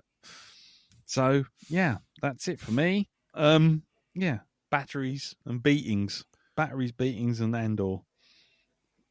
That's my week. Right. I would do feedback and everything, but we are running late. So I will do any feedback. Actually, no, let's just do the feedback. The feedback, we didn't have much for Over the Top. Shock, and indeed horror. So a lot of this feedback, the feedback here kind of relates to various elements of last week's episode. Firstly, we had David Renane in 1, 2, 3, 4. He said, "Have you seen this game before?" And he said, "Your discussions about children's games gone serious reminded me of this." And he posted on the Facebook group the World's Championship tag chases, where people have a championship of running around and playing tag. Right. Okay. Oh, okay. So that's an interesting That's an interesting video. Ian Stead, spaceship, said, I could have done with the Crow public service announcement last Friday. Unfortunately, I think he saw it, the remake of The Crow. Then he follows it up with Rodgers and Hammerstein. Oh, God. Because I think he had the same revelation that I did, that in ABC Warriors, it's Rojaws and Hammerstein. It was a pun, and I've missed it for the last 40 goddamn years. And then lastly, he goes, one last point. I thought I had made the comment about Sisu, but then I realised I'd said something on Blue Sky in my general feed. Then imagined I'd said something here. What a donut. Anywho, Sisu was a fine film, a good antidote to the shit show that's all around us, and I just don't think about it too much and don't look too closely at the tank. Mad as a box of frogs snorting Lemsip, that film. Mad as a box of frogs snorting Lemsip, that film. Good to see the Finns got what the Finns got up to in World War II. They fought 3 wars: the Winter War, the Continuation War, and the Lapland War. Just check out White Death. He's got one of the biggest kill scores for a sniper in World War II. Finns are well hard. Keep it up. So thank you very much for that, Ian Stead, for your historical context on World War II. While Jeffrey Mark Hyman, referring back to Over the Top, said, now I'm a weirdo that really enjoys Over the Top so much that I own it on DVD and Blu-ray. See, Elton, you're not alone. Very good. Yep. It's utterly and blissfully terrible. Nothing makes sense. Arm wrestling is the worst possible sport to present in cinema, and the film can't even decide on the protagonist's surname. It wanders between, it vacillates between Hawk and Hawks. It's far too enjoyable hearing you find. It was far too enjoyable hearing you fine fellows grapple with this cinematic catastrophe. Keep up the fine work, and we certainly will, sir. Thank you very much for that. Yes. So there you go. That's the feedback. If anybody wants to leave any feedback, as ever, you can do it on the Facebook group, facebook.com/groups/the Black Dog Podcast. You can also send me an email, which is feedback@blackdogpodcast.com, or you can hit us up on Blue Sky, which I frequent more and more these days, which is cartoonbeardy.bsky.social. We won't do any asking for trouble. As I say, we're running a little late. So if you want to leave any more questions for us on asking for trouble, just go to the Facebook group and just find the thread at the featured point at the top and just leave us a question and we will answer it next week. And there we go. Right, so we'll leave it here. We'll run the jingle, and when we come back, we'll be back with Bull. We're going to do Bull. Ready, Bull? Bull. Ooh, we're watching a new movie we've never seen before. I'm buttering my nipples and waxing my ass. Roll up the Mystery Monica film. Roll up for the Mystery Monica film. Roll up Masturbation. for the Mystery Monica film. Roll up for the Mystery Monica film. The Mystery Monica film is waiting for us to hit play. Going to watch it today. What will we say? Right, so Bull is a 2021 British crime thriller written and directed by Paul Andrew Williams, and the film stars Neil Maskell as the titular character seeking revenge on his former gang associates and a father-in-law to get his son back. The film was released 6th of August 2021 in Montreal, and then later got a full release on the 5th of November 2021. It's 88 minutes long. It had a budget of about 50. Hold on, I had a number here a second ago. 500,000 quid, and was shot over the course of 18 days solid. How much do you reckon it made at the box office, Jim? This little piggy went to market. This little piggy and all the other piggies rolled off the table onto the floor. Nice. Darren, how much do you reckon it made at the box office? One melted caravan. Nice. Elton? One sawn-off shotgun and 50 million tickets from them little things you get at the amusement parks. Well, you're all wrong. Actually, what it was a very good go on the Wurlitzer. Spin it like you're going to kill me. So anyway, yes. So, it actually only made $17,426, which is a tiny amount until you realise, as ever, 2021 was that year. Was the year. The year that no one went outside. Yes. One of the many plague years, and it was bought up during the BFI festival and has been on streaming ever since. So, bit of a shame, really. Right, so let's go round the table, find out what everyone thought. Jim, this was your pick, so you'll go last. Okie dokie. So, I know this was all a blind pick for all of us. So, what did you think of Bull, Elton? I flipping loved this. Yeah. I thought it was absolutely brilliant. I was engaged with it all the way through, wondering what's going on. It had my attention completely, 100% throughout its whole runtime. I flipping love it, and it just drew me in. Thank you. Thank you, Jim, for sending this on our way. I loved this. I thought this was great. You can thank the man on Facebook who mentioned it, saying, "Why does no one talk about this film? It's a fucking masterpiece." Yeah. This was brilliant. Nice. Cool. Darren. I don't. Meanwhile, See, this is the thing about British gangster movies, right? For me, they're a bit too near the knuckle. They're a different animal than the American ones because I don't know. It just I just feel there's a bit too much realism in British gangster movies because they're so that they all seem a little bit sort of like low budget, but I think that's the thing that gives them a more terrifying edge because they're so ordinary. And this is exactly like this. I'm looking at all these people in the film thinking, you're all terrible. This is I could see this all happening. I could never live this life. So I suppose, in a way, I found it effective. And I suppose you could say I enjoyed it. I don't know, though. I don't know if that's the right phrase. I was terrified by it. So, yeah, it was effective. It was good. Job done. Yeah. Nice. How many jelly deals are you going to give this one? Character himself. I don't know. Jelly deals. I'd say £4 of Welks, 3 polystyrene cups of jelly deals, and a bag of Winkles. There you go. That's what I'm going to give it. Effective. Right. Yep. Okay. For me, I absolutely loved this film.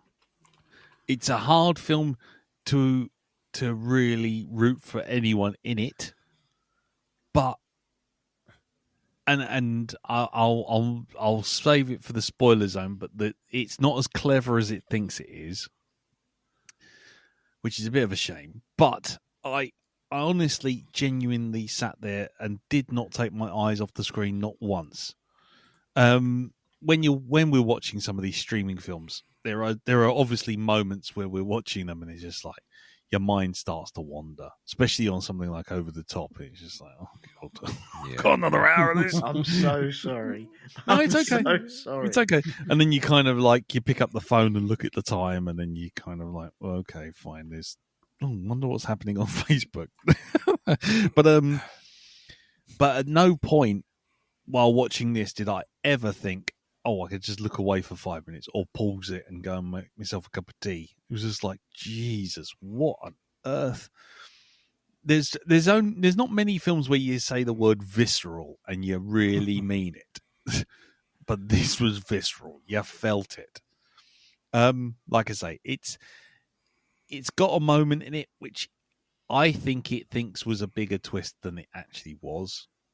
However, I think it's a cracking film. It's a cracking film. Not for the faint-hearted though. not for those of a nervous disposition. Now, so the Guardian review, it said it earned every second of its 18 rating, which I think is fair. Yeah, I think that is absolutely fair. Yeah. So, so for me, 2 thumbs up. I wouldn't probably watch it again in a hurry, but I admire it a lot. But over to you, Jim. What did you think? I really, really like this. I mean, I think it's one of those. It's up there with sort of Dead Man's Shoes in those kind of, because there's 2 breeds of sort of British gangster movie. There's the Will Ye have a Savoy, Guy Ritchie, geezers doing stuff kind of tradition, which are really, for all the violence and the swearing and the naughty bits, are just caper movies. Yeah. But then you have things like Dead Man's Shoes, or going back for like The Long Good Friday, or Mona Lisa, or Down Terrace, where you're getting actually the unvarnished truth about crime and crime families, and how just grindingly shitty they are. Yeah. You know what I mean? There's no glamour here. It's brutal, it's ugly, it isn't very nice. And this movie's like the perfect antidote to that. Yeah. But there is more than just unrelenting grimness going on. I think it's one of those films that it does really grip you. That's a hell of a punch, but it does leave, there's things that leave you thinking about it, and it is I was very impressed. So somewhat unnerved by the end. I think like, fucking hell, that was a rough ride. Yeah. But just the thing is, it's not. I mean, I said it earns the 18 rating, and without going into spoilers, there are a couple of very graphic things in it, but by and large, it's just this overpressive feeling of sort of just dread. And yes, that like you're watching a hammer slowly come down, and it actually gets to the point where that's frightening in itself. It's kind of, oh my god, where's it? What next? And it is kind of, you could cut the gore out, but the film would be probably just as disturbing. Yeah, it's the Texas Chainsaw Massacre syndrome. You know what I mean? It's not the graphic violence that makes it a difficult watch. It's actually, it's more, it's in every frame in the performances. It's everywhere. Yeah. So I mean, I don't want to say I had fun watching it, but it's one of those films that kind of like, oh, that's a bloody good movie. Thank you, random stranger on the internet who flagged it up. And you are very right. More people should see this film because it's a bloody good bit of work. Yeah. Not an easy watch, but it's a bloody good bit of work. Yes. Yeah, I totally agree. Right. Okay. Well, there you go. You've heard our thoughts on it. And I would stress again, if you don't want spoilers, and if you haven't seen this film and you plan on it, do what we did. Go in blind. Don't watch a thing about it. Don't listen to us say any more about it. Go and watch it. If you're even remotely interested in it or in the idea of it, go watch it. If you get it spoiled for you, it will lessen the impact, and it's a shame because it has quite the turn. And yes, we don't want to spoil anything like that for you. So there you go. We're going to roll the random buttons of. I've been away for 2 weeks. I could have made a spoiler jingle by now, but here we go. So just roll the spoilers. Here we go. Shut up, Wesley. Shut up, Wesley.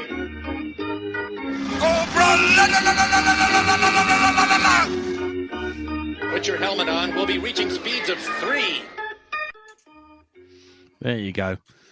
Hold on, just for old time's sake. Shut up, Wesley. Thank you. Right. So here we are in the spoiler zone. Please, I implore you, if you don't care about the film, fine. But if you do, for the love of God, just stop listening to us. Go watch it. Just go watch it, and then come back. Have we given enough spoiler warning now? For I think we have. It's one of those films that I just think, even just by describing it, because I wrote down a note, and if I said it out loud beforehand, I would have spoilt a lot of things. Well, I've got a subtitle for this film. Go on. Right, and it's If Britain Did the Crow, basically. So that's like a big spoiler for the film. Well, funny enough, I wrote down the crow visits Albert Square. Yeah.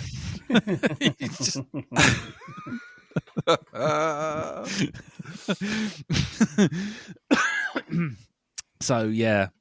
But anyway, so there you go. There's a spoiler out the way. That's the Band-Aid ripped off. Let's go at it. Yeah. So, okay, it's a gangster movie. We all know that. And we know it's a revenge movie. We all know that.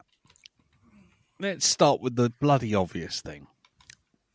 How much do you root for Bull and his plight, given that the film does its damnedest to show you how much of an evil sod he already was before anything happened to him? That's the thing, isn't it? Really? Yeah. That's a big question. And I've got to say, I wasn't rooting for him at all. No. I wasn't rooting for any of them. But what I was rooting for was their comeuppance. Yeah. And their sort of, the retribution played upon them. But as far as finding anything to like about any of the characters in this, the only person who had anything going for him in it was the boy.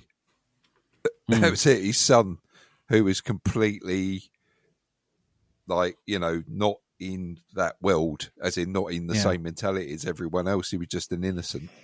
Yeah. Yeah. So yeah, I'd have to say I have no sympathy for Bull. It's like, he did things. He lives in that world, and if you live in that world, you live by the gun, you die by the gun. It's what do you expect? These people are not to be trusted. Did you really think you weren't going to cop it at some point? Yeah. Was this a big surprise to you?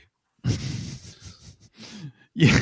Well, yeah, there is something to be said about how naive are you if you think that's you're going to get away with anything. But what about you, Elton? What did you think? Did you find any sympathy for him? It's really hard to find sympathy when you don't know what's going on.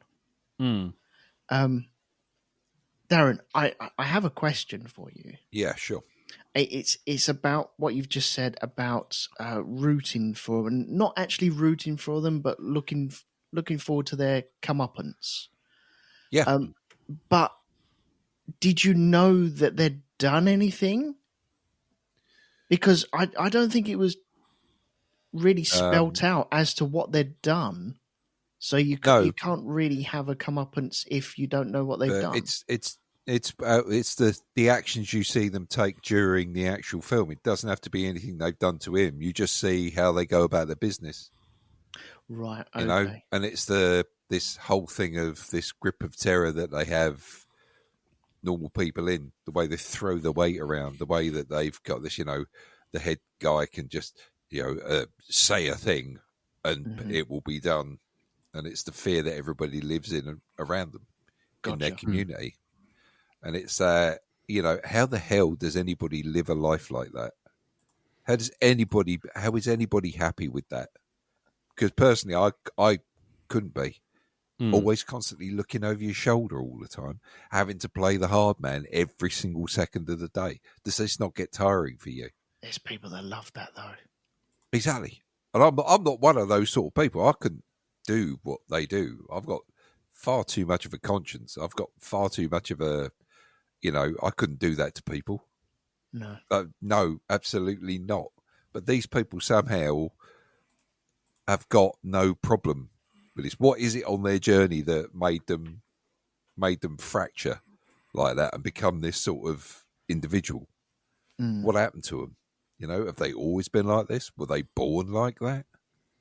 I mean, well, nobody's really born like that at all. It's all kind of, you know, stuff that happens to you in life sets you down a certain psychological path. Well, we see that in the film, don't we? In terms of how Aiden ends up. Yeah, exactly. You saw that because he sees what happens to his dad, and that breaks him. That sends him, and he's, you know, it's like, is there any wonder with a mother like her? Well, with a family, Yes. like that. Yeah. But I mean, the person, she's the one that stands there at the end of the film, going, "No, I don't want to live. I want to watch him burn." And it's just, it's that hard. And even the dad is kind of taken back with it. The chief gangster is kind of like, okay, Steady on. yeah. You know, this is a bloke who's bullied and threatened and, you know, had put away people, just normal people going about their business. And even he's taken aback by the pure hatred. Malice. This malice, this uncaring attitude. The person who's, you know, a person who only cares when stuff affects her, which is a typical trait of narcissists and stuff like this. You know, it's things are only important when it affects their world. That's it. But other than that, they're fine. You know, well, if they're the one dishing it out, it's all right. But if it affects them, then hold on a minute, this is wrong. But she's affected. But she's a product of the fact that what's his name, Old Man Withers or whatever his fucking name is. I can never remember his name. Hold on. Is it Norm? Norm. Yeah. Norm. Norm basically says, you know, she's a fuck up, but basically anything she says goes. I'm not going to have, you know, he's loyal to a fault, and is basically he's ironically he's the most vicious man in the entire thing, and yet whenever it comes to his daughters, where he should have actually been a little bit steelier, he isn't, and he lets them get away with everything. And this is what she's become. She's this, you know, this individual who takes drugs, is more interested in that than being conscious for a son. It's like when Paul walks into a bedroom, "Oh, stay out, son, mum's sleeping." Yeah, oh God, yeah. You know? Yeah, there was a needle there, wasn't there? Yes. Yep. Off her face on whatever it is she's stuck in her arm. See, that's what I like about this film. It wasn't a close-up on the needle or anything. It wasn't, look what she's been doing. It was just subtly out of focus. Just you can just about catch it if you don't blink. And I like that. It gives you the chance to make your own mind up, to look at it. It doesn't treat you like an idiot, the film. It lays its stock out before you and says, there we go, make of that what you will. Yeah. You know? Yeah. This is why I like this. That's the thing, again, about the difference between a British gangster movie and an American one. You see a lot of big budget American gangster movies that really are kind of, I don't know, they've got that moment where, you know, they turn to the camera and give that line or something, and it's a bit too Hollywood. Yeah. And this is just, it's as rough as fucking sandpaper. And I mean, you know, particular nods go to the main actor, Neil Maskell, who plays a fantastic, you know, he's so good at playing this kind of role. He's just terrifying. Yeah. You know, it's almost like Ben Kingsley in Sexy Beast. It's that kind of, you just feel the oppression. You feel, you could just put yourself, that character just starts talking. It's that relentlessness. Yep.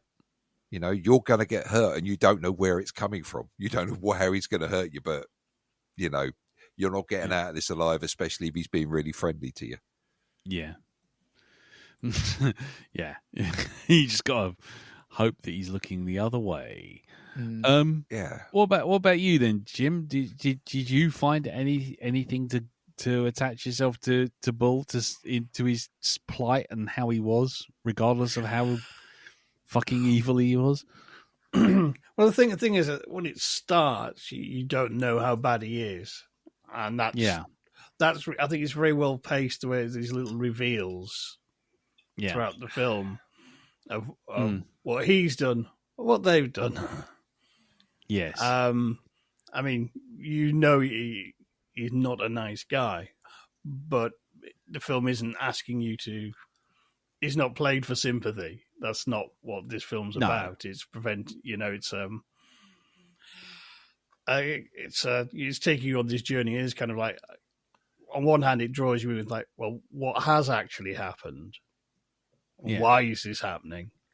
Well, I think it's interesting because it is like he's such like a counterpoint to your normal one-man army. You know what I mean? Yes. He's quite if you saw him just on the street, you wouldn't think he is like a living weapon of vengeance. It will absolutely fuck you up and is unstoppable. Yes. And then that's kind of quite, again, it's that realism, you know what I mean? It's kind of, that's more the reality of these sort of guys. You know, they're not hard because they work out in the gym, they've got great abs.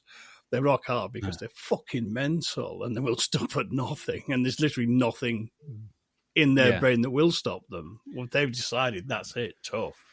Yeah, zero. We'll go right to the end. You know what I mean? That's why Bull ends up in the caravan and with the fate he has, because Norm says, "If I let you go, will you let this?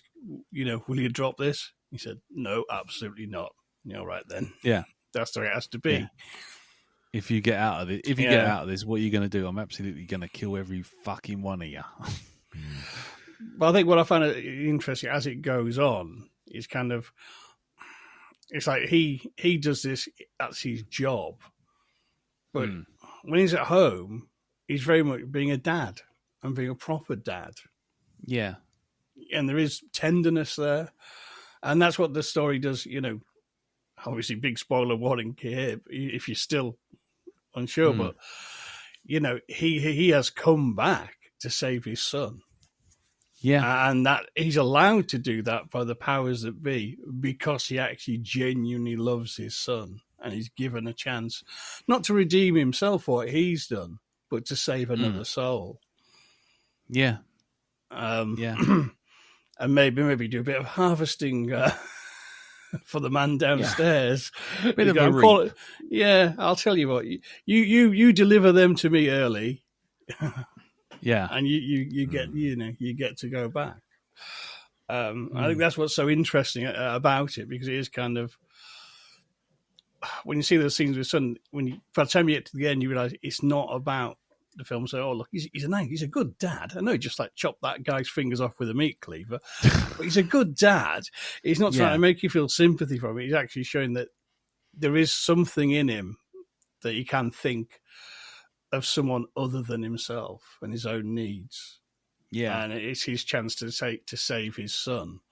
It's literally something which will bring him back from hell or allow him to leave hell for a brief time. Yes. To do his mission.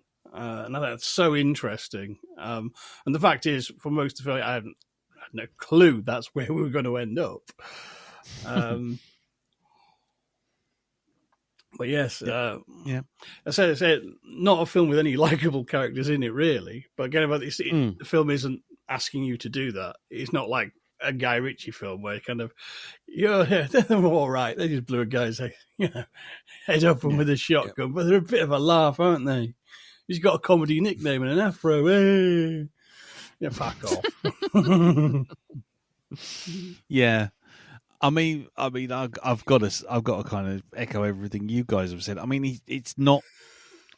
I think once I saw Bull chop the fingers off of that guy in the meat packing center, I thought in the abattoir, I just thought, okay, fine. You're not supposed to sympathize with this guy at all. So why are we following him in the way we are? Because the film is strangely, for all of its darkness, it's strangely got a sort of sense of just like of coldness. It's not emotionally invested in anything. The bit that kind of stands out to me is when we're in spoilers now, but I still say spoilers. But when his mother gets attacked by Norm, and it's, to me, I could feel myself like really reacting to that, because it's just like, same here. We've all got elderly parents, and we just suddenly think, that fucking psycho rolled up to one of ours. You'd be like, oh my god, it's just that sort of tightness in your chest, kind of, and the way it's portrayed as well. You just think, fuck me. She doesn't see him either, does she? She doesn't see him, no. And but the way that Bull then visits her as she's dying, and just basically coolly just says, "Do you want me to make this go away? Do you want me to help you, Mum? Do you want me to help you, Mum?" And it's just like, oh my god, right, okay, so there's no sudden outbursts of emotion from Bull. There's no kind of anything. It's just kind of like job to be done, and that sort of thing. And I thought, fucking hell, that is cold. That is cold. And then you realise it's kind of like, well, that's the whole point. It's not about sort of endless streams of rage, sort of misdirected in every direction. It's just like he's got a purpose, and he's only there to do that job. The rest of it doesn't really matter. And it was kind of really weird, because it's like you say, Jim, you're not supposed to sort of sympathise with him. You just kind of go, actually, no, you're just watching a force of nature in action. And I thought what was really interesting, and that was the bit where I finally 100% clocked the twist, was when she's there, she goes, "Bull, am I dead?" And I thought, right. She thinks he's come to visit, and it's like, okay, that's that. There's your line right there. Just everything I was suspecting at the start. There we are, about 35, 40 minutes in, and put a big marker line under it. So yeah, I found myself not. Once that scene had happened, I suddenly thought to myself, right, fine, you're not supposed to sympathise with him. You're supposed to be almost a dispassionate observer, just watching all of this going on. And I thought that was a really interesting take, because you're not judging him anymore, and you're not judging them anymore. You're just watching it unfold, which is a very bizarre way of feeling about it, because normally you're supposed to feel like, yeah, fucking get him, fucking get her. And when he's like, by the time he's put a pillow on Norm's head and is literally just sitting on his face, and you think, you're thinking, I should be feeling more catharsis about this. I should be feeling more sort of, fucking get him, go fart if you can, fart. fucking let one out right on him at the last second. Big old cheesy what's it right in his face. Yeah, but a ring burner. Yeah, there we go. And it's kind of interesting, because it's kind of like one of those things where you think, but actually I'm not. I'm just sort of dispassionately watching this man basically suffocate an old man by sitting on his face. It's just like, okay. Yeah, so I found it was a really weird watch in that respect, because I feel like I should be sitting there going, yeah, I'm sort of rooting for the hero, such as he is, or going, oh my god, this is so shocking. But by the time it gets to that sort of point, and he's chopped a fucking drug dealer's hand off, and all I came away with was feeling that, if you need to take any information away from this, bring duct tape to everything, because it's very useful. It's very, very useful. And no, I don't get me wrong, I did enjoy it, but I found it really interesting that the emotion sort of drained away. And I thought at first, is that because I don't like him? And then I thought, no, actually, it's just the whole thing's become this fact of life, force of nature, just impartial observer to the whole event. And it was just like, I'm not sitting there going, get him or get her or revenge or anything like that. I'm just thinking, oh, right, another one's going down. Fuck you, mate. Fuck your luck.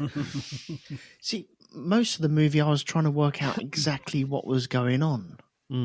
Because I think the movie, and correct me if I'm wrong, the movie wants you to think that the kid is in the burning caravan. Yes, it does pull that card quite early on. Yeah.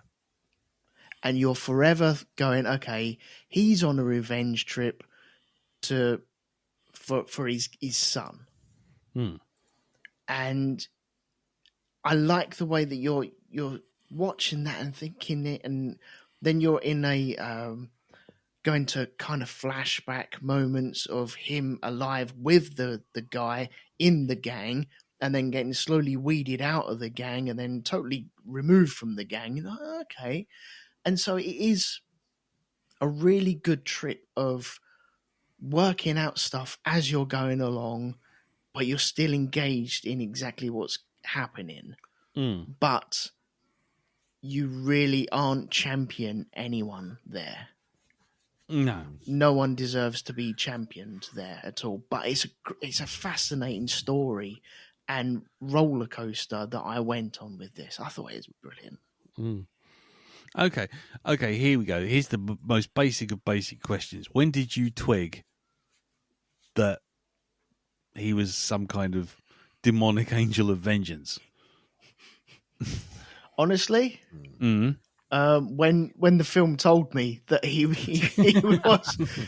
I didn't work that out. Honestly, it was when they were patting down the steaming mud in that film.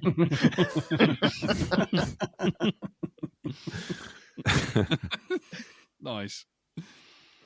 I mean, I'm not trying to act clever or anything. I mean, like I say, I think I twigged it once the mum who was dying thought that he'd come back, thought that she was dead because he was there. And that's when that's when my psychic radar started to twitch in that scene. I thought, is he actually dead? Yeah. But it was that was just a free floating suspicion.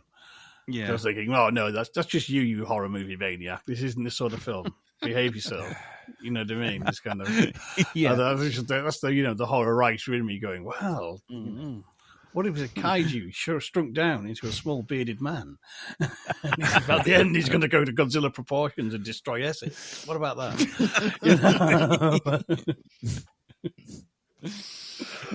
But I think when you get the caravans, I thought, he's not going to get out of this, is he? No. He doesn't get out of this. Yeah. And I remember at the start, he said, where have you been? Oh, I've been to hell and back. Yeah. Oh, God, yes. Yeah. Oh, yeah. It's like, oh, yeah, well done. Well played, film. Yeah. Yeah. You're pure evil. You have no idea. Literally the first words out of his mouth. Do you know what? I think I had an inkling that something was not quite right about him, because they're all going about, you shouldn't even be here. No, they kept going on about that, and then as it went on, and they show you him sort of like, in that they have the screams coming from the caravan, and it's like, oh, that's him in there, and then they show you him getting set alight, him coming out and sort of like dying, and then it's like, yeah, I'm pretty sure he's an evil spirit. There's no other way of explaining this. And then, of course, the whole bit in the church with, you shouldn't be in here. Yeah, that was get out. Yeah, that was a great scene. Yeah. I've got to be honest, I really enjoyed that scene, because that was not only was it sort of in sort of final kind of, okay, I get it, but the fact that it adds a little extra something by the fact that the priest recognizes that he's a demon. Yeah, it's literally, it was just like, you sort of start thinking, well, how does she know him? Oh, Oh, hang on. Look at his eyes. Oh, hang on. This is taking a turn. Yeah. So, yeah. Maybe we have to speak to Reverend Org, see if he gets any demons in every now and again. Is there a book that says how to recognize demons in your church? Well, the thing is that vicar is one of the crime family. Is it? Yes, yeah. At the scene at the garden party where he's asking around the house, she's there. Wow, fuck Really? me. Yeah. Oh, and good Lord. Whether she was a vicar then, or whether she sort of parted ways with the family and took up the cloth because I'm out of this shit. I've got to do something, to make amends. I don't know, but that's why he takes it to that church. He takes it to the other good member of the family. Yeah. But that's also, it's like when she says you can't be here, it's because she thinks they killed him. And she knows it, they've killed him. That was my first thought. But obviously they didn't do the job. You know what I mean? It's kind of, or rather they did do the job when he's come back. But she knows that. She knows he's supposed to be dead. Right. Okay. I did not know that. Okay. Yeah, that's why he went to that church specifically. But yeah. Nice. Right. Okay. Well, that's thrown me a bit. I just thought the vicar was going just recognizing him as a demon. It was just like no. She knows it's literally a dead man walking. That's why you can't be here. You know what I mean? You're not right. No. Okay.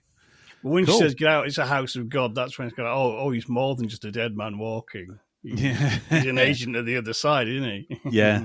Well, he's a bit more than you're dead. You shouldn't be here.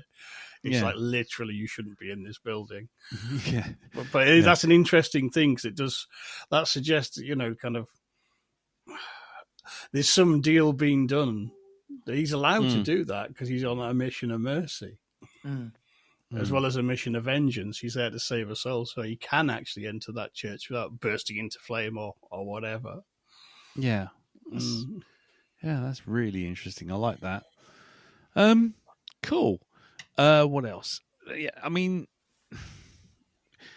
I was going to ask, with the main bad guy, Norm, did we find him a good villain, or was he just so cartoonishly evil it was just laughable?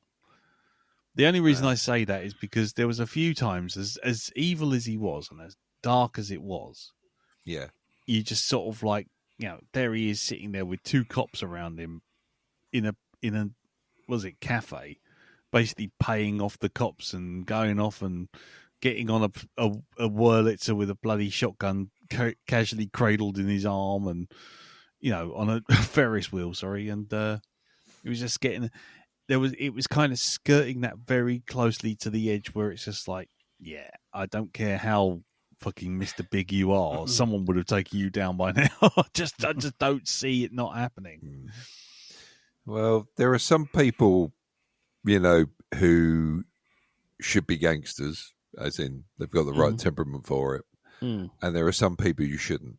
And him and Bull should be gangsters because they've, especially Bull, because there's that air of violence around them. The other guys, though, I mean, Jesus Christ, what were they doing in that kind of line of business? Because they really weren't the same, made of the same sort of metal as, Bull. And especially Colin as well. Colin. The boyfriend. Yeah, fuck off, Colin, before you shit yourself. Yeah. Do you notice as well? Yep. The one who had the two kids. Yes, he was the only one that. Yeah, he's the only one that survived. Right. Yeah. Even though he was involved, he was the only one that said sorry. Yeah. When he put Bull in the car. Yes.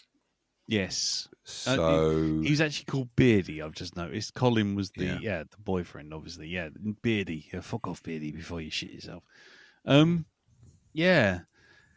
It is interesting. I did wonder how he got away with it, but then I guess. But when you get to the end, you realise there's obviously something in him that can still be redeemed.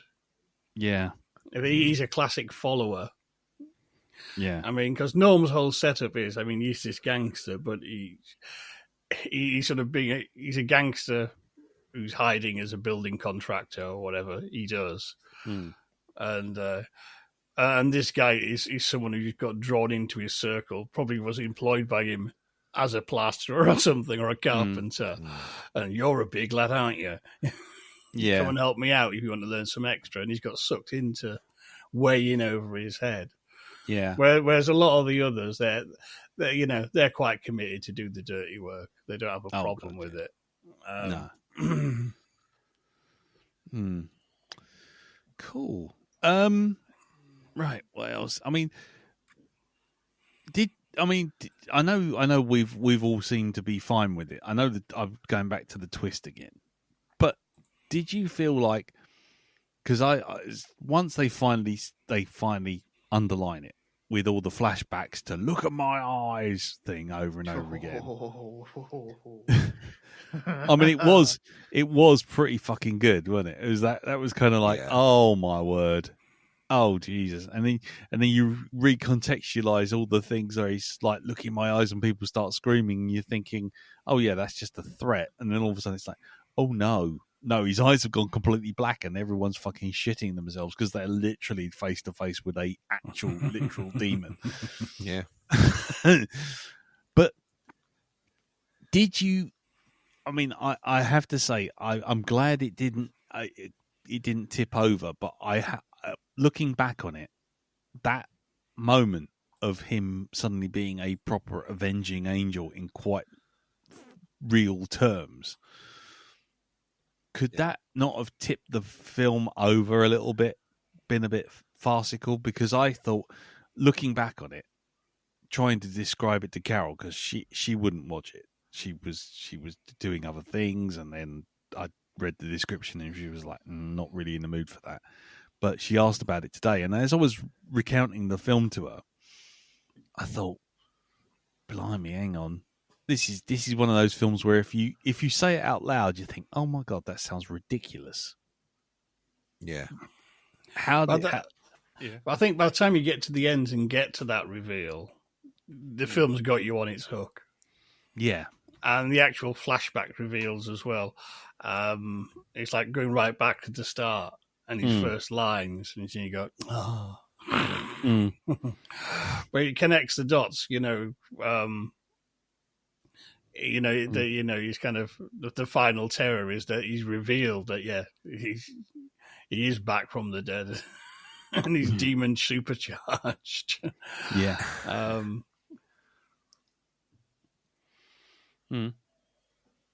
Oh, yep. You there, Jim? Oh. Yep. Oh, you're still there, right? Yep. Sorry, just taking a drink of tea. Oh, sorry. Yeah. Yeah. No, so I was just wondering how you guys felt about the actual reveal as it balanced the film. So yeah, as you say, Jim, it's got you on the hook, so you go with it. What about you guys, Jim, Darren, Elton? Were you okay with that, or were you a bit like, ooh, hang on, he's a what now? My gangster movie has turned into a horror movie with a monster. Yeah, I didn't mind it at all. It's the only way they could explain why he's still in one piece, and it's not some lump of roast meat that's coming after him, or B, it's his son who's come back for revenge, or something like that. Because there really weren't that much time between. I mean, there's a few years, but 10 years, wasn't it, by the end? Not enough for his son to look exactly like him, Yeah. Elton? I love how they treat it. Yeah. That always, anything to do with like demons or like spiritual, that sort of deep and that sort of tethered as well, it gives me the heebie-jeebies. And it has to be real enough for you to believe. And they don't, he doesn't suddenly grow a tail and sprout horns and all of a sudden got like a 3-pronged fork with him going, oh, look, it was me all along. I Beelzebub. Yeah, it doesn't do that, which would have sent it way over the wrong side of the cliff. This is subtle in its nature. You are trying to work it out as it goes along. Once you see him being capped as he comes out of the burning caravan and he's dead, and you're like, okay, so he died then. It wasn't his kid. He died then. What the hell is going on? And it kind of grabs you, takes you by the hand and goes, oh no, he's one of these. You're like, oh, you son of a bitch. That's great. And it's only if you go back and watch it again. I'm sure next time I watch it, I'll see all the little telltale things. You guys have seen so many other movies compared to me where you hear a line of, oh, yes, I've come straight back from hell. And you probably go, okay, right, I see where this is going. Whereas I'm going, wow, he's had a pretty hard day today, hasn't he? I feel really sorry for him. Make him a cup of tea, someone. God damn it. Yeah. And I think that's the difference between full hardcore movie buffs that really know their shit and me. where I just get pulled along and I don't believe it until I've seen it, and then I watch it again and like, oh, okay, that's great. But the way it deals with him, it's not monster movie stuff. It's subtle. You're sat in a church and then you see his eyes and it doesn't go, oh, your eyes. It doesn't do anything like that. This film is really subtle in every aspect that it shows you. And then because even when you see his eyes in the church, you're like, are his eyes darker? I'm not too sure. Mm-hmm. And then it's a couple of shots and you're like, are his eyes darker in that one? And then you're like, oh, fucking hell, look at him. Oh, my God, I'm turning now. It's incredible how subtle it is with every shot. I think it's beautifully done. But it doesn't push it over that limit of, well, that's stupid, isn't it? I'm sure some other people would think it's stupid. But it's got enough heebie-jeebies there for me to go, oh, yeah, that's good. It's got me. No, that's cool. That's cool. I just really just was a little bit kind of like I say, I was down with it 100%. I mean, I don't know if you've seen films like Angel Heart, for example, where the film just suddenly turns on a dime and you go, oh, hang on. But sometimes you find when you try and describe those films, and that's why I've asked the question. Yeah. When you try and describe those films, you go, oh, really? What? Well, what? Okay, the film that we saw, Borderlands. Now, if anyone hasn't seen that, anyone listening hasn't seen that, then skip along 25 seconds, okay, from now. Yep. So you end up in some sort of butthole of monster and demons and being digested. And it's the only way that film can finish. Yes. But if you explain that to someone, you'd be like, whoa, really? Oh, I don't know. But man, that was a roller coaster getting to that point there. It was. Still one of the most horrific endings to a film I've ever seen. I still don't think I could watch that again. Anyway, yes. Okay, I get it. Yeah, cool. I'm very acutely aware that we're getting towards the midnight thing. So let's wrap this up. Has anyone got anything additional they'd like to add? Anything they want to bring up? The drug dealer. I was wondering where that was going because it was mentioned about heroin, and I was like, I don't really understand. But it's only until you see his kid is a proper junkie, then you understand why he's taken that guy's hand. Yes, I understand that now. That's great. Yep. And man, that was brutal. That was so brutal. That guy was fucked up. Yeah. I'm bleeding all over your car. Yeah. And also, one other thing from me. He's driving on the M25 southbound, heading towards the A2, and I've driven that so many times. I was like, I know exactly where I am. I take that lane as well. Yeah, take that lane. yeah, the A2. God bless it. Nightmare Road. Fucking hell. Cool. Okie dokie. Darren, any last thoughts?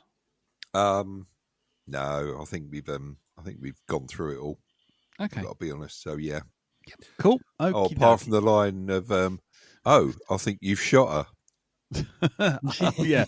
Oh, I think you shot her. Yeah. Of all the people who needed to go down and that I was pleased to see go down, it wasn't Norm, it was the wife. Absolutely 100%. It was just like, yeah, Norm was a bastard and absolutely did deserve to be farted upon as he died.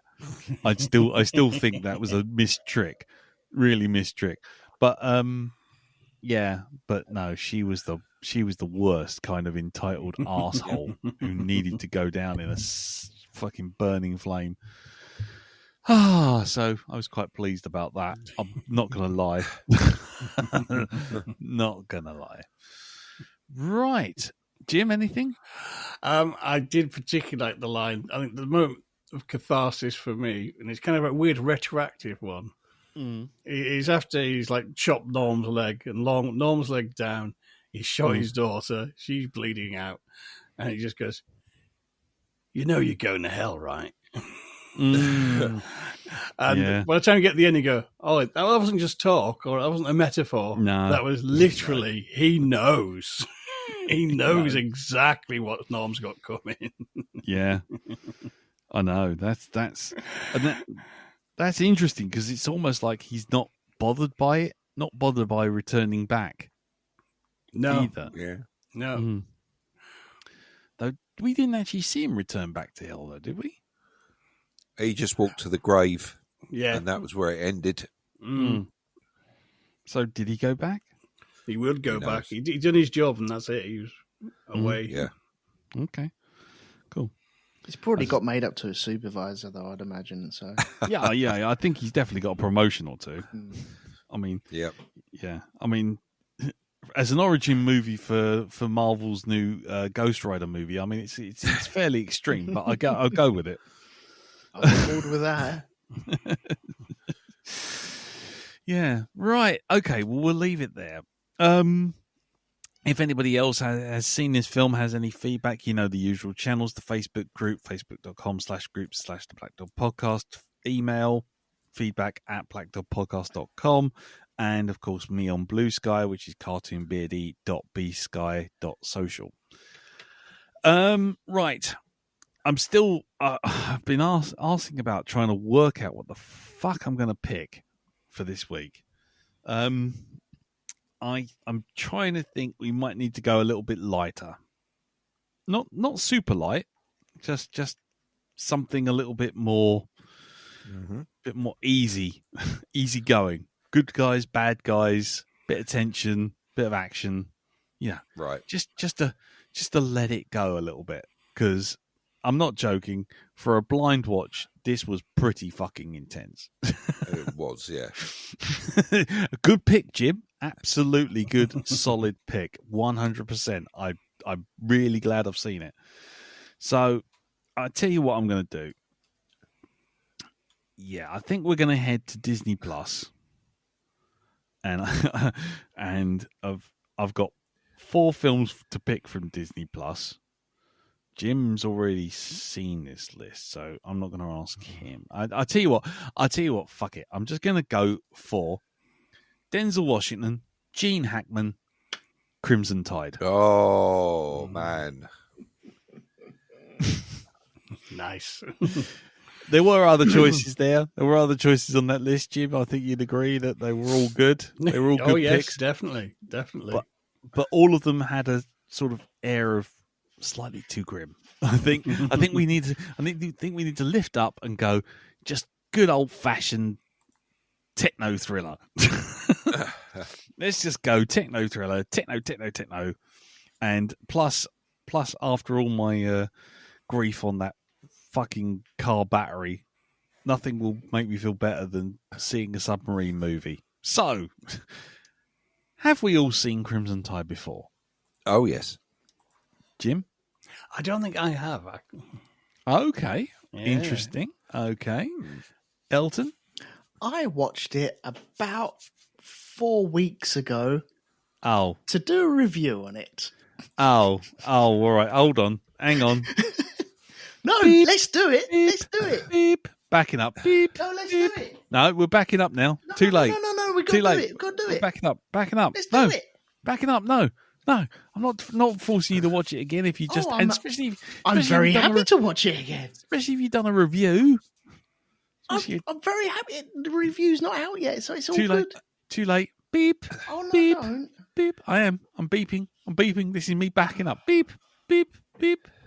So instead, we are staying on Disney Plus. No. Yeah, we are. And instead, we're heading to the town of Tombstone. Oh. Right. Don't tell me you're going to... What? About 10 minutes before we came on, I just finished... No, I'm just joking. You're having a fucking laugh. And I did a review of it as well. You cunt. You absolute cunt. Right. So there you go. Don't worry, Elton. I'm not being shitty. I feel like I want to have a film that we watch where we watch it all fresh.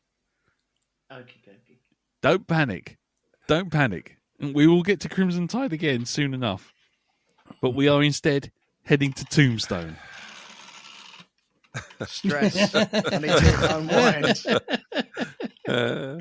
Can you type in Tombstone on your rotary phone?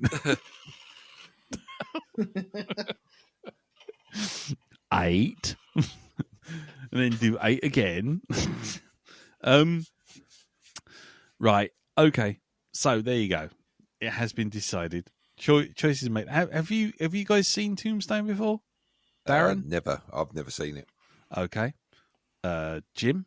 I'm not sure if I have or not. It's one of those. I might have seen this, or it might have been Silverado. Silverado. Nice. Okay. Yeah. Did it have John Cleese in it? If it is, that's Silverado. Elton? I'm not too sure if I've seen this or not. Okay. It's on my list to watch, so I'm happy about that, but I'm not too sure. Cool. Don't be sad about me not picking Crimson Tide. We will get to Crimson Tide. I will pick it because I do want to watch it again, but just not right now. If you've already seen it, I think that's just being kind to you. So yes, we'll see you all next week for Tombstone. Now, before we go, let's find out what's happening on the other podcasts over in Pimp's Corner. Jim, what's happening on Hypnagoria, sir? That's a good question. Yes, this week I've just dropped an episode looking at 2 early films by Oliver Stone, which most people don't know exist. All right. Before he made Salvador, he'd made 2 horror movies he doesn't like to talk about. Oh, brilliant. Nice. Cool. What ones are they? There's one called Seizure. All right. Yeah. Which stars Jonathan Fridd of Dark Shadows, Martine Beswick, who's in a couple of Hammer movies, and Hervé Villachez from Fantasy Island. Dipplane. This was 1974. It was literally before he became a big star as Nick Nack in Man of the Golden Gun. Then the second film he made was some considerable time later. It was in 1981, a film called The Hand with Michael Caine. Oh my God. I know The Hand. I watched that while sitting in a caravan in Moncton in Kent, and I damn near shit myself watching that on a little black and white telly in a caravan on my own. Well, I wasn't on my own. My parents were asleep next door, and my brother was asleep in another room. But I couldn't sleep, so I got up and turned the telly on, and it was Michael Caine with the hand. And it was just like, oh my God. Little me was not happy. Well, that'll bring some memories back then. Thanks for that, Jim. Some childhood trauma, I can deal with that. And that's all over at hypnagoria.com. So, what about you, Elton? What's happening over Rogue 2 Media? We're talking about cars going around in circles on the Grand Prix podcast. And this week on the Band of Brothers podcast, we are covering Greyhounds. And in about 6 weeks' time, we're covering Crimson Tide, which is already recorded. Nice. Cool. Okay, well, that explains that then. See, we're just keeping all our schedules on apart from each other. That's good. And that's that. So before we go, the phrase that pays to say that you got to the end of this podcast. What should we have? Hold on. I think you can have tap tap tap tap tap tap tap tap. Hello, operator. Tap tap tap tap tap tap tap tap. Operator, the phone's dead. That'll do, unless anyone's got a better idea. Let's all head to the Dodgems.